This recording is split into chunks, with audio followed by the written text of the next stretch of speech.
Dictation गति 100 शब्द प्रति मिनट स्टार्ट।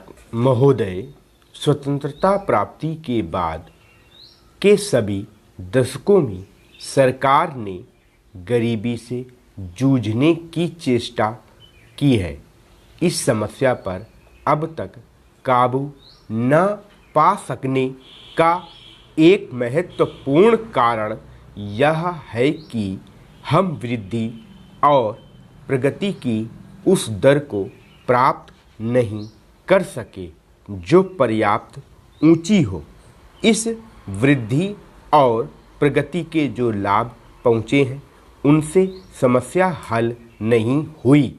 इन सुधारों का उद्देश्य यह है कि हमारी वृद्धि की दर की रफ्तार त्वरित हो जाए, परंतु चूंकि वृद्धि के लाभ पहुँचने में काफ़ी समय लगता है, इसलिए मैंने यह फैसला किया कि केवल गांव के स्तर पर अलग से साधनों का एक पार्श्व टीका लगाया जाए, ताकि पहले के मुकाबले गांवों के गरीब लोगों के लिए रोजगार पैदा करने तथा उनकी शिक्षा, स्वास्थ्य और अन्य सामाजिक समस्याओं पर कहीं अधिक ध्यान दिया जा सके।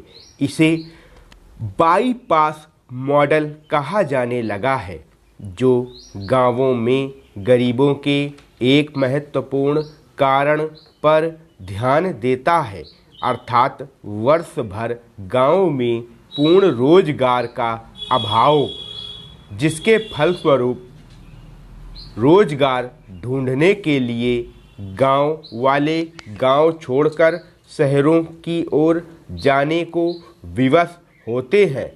विश्व भर में आम तौर पर सुधारों के साथ मुद्रास्फीति आती है।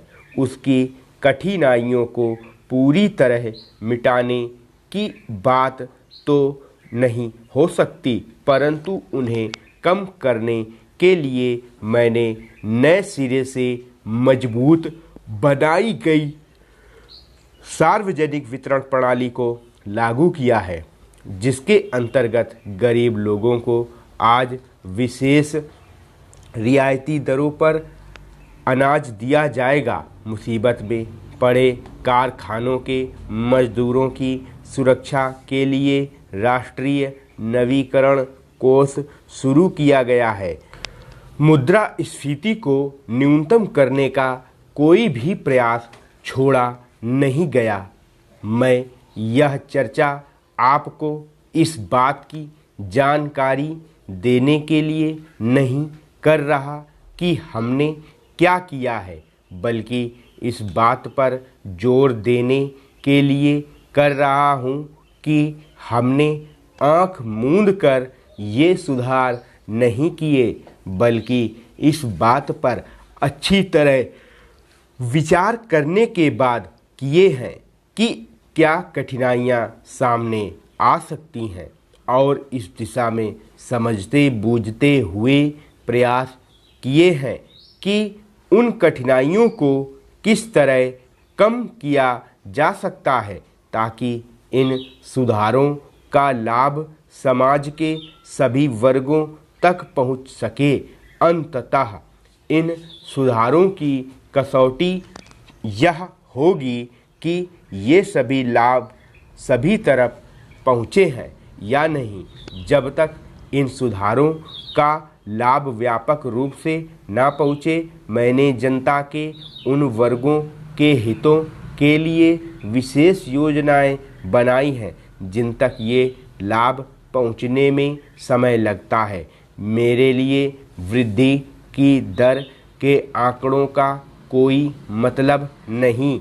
मैंने तो शुरू से मानव हितों पर ध्यान दिया है और इसी दिशा में हमने अपने प्रयास आगे बढ़ाए हैं।